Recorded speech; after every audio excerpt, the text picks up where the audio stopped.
Walaikum Assalam. How are you? Alhamdulillah, I am fine.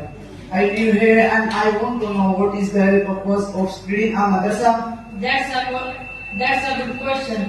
The main purpose is to learn the knowledge of Islam, Quran, Hadith and Fiqh, so that we can live to according Allah's commands.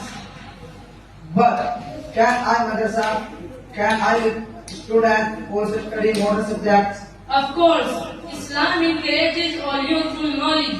The Prophet Muhammad sallallahu alaihi wasallam said, seeking knowledge is an obligation upon every Muslim. Masha'allah. So madrasa gives both spiritual and volunteering too. Exactly. Here we learn how to be humble, honest, disciplined and qualities that make a person successful in both the worlds.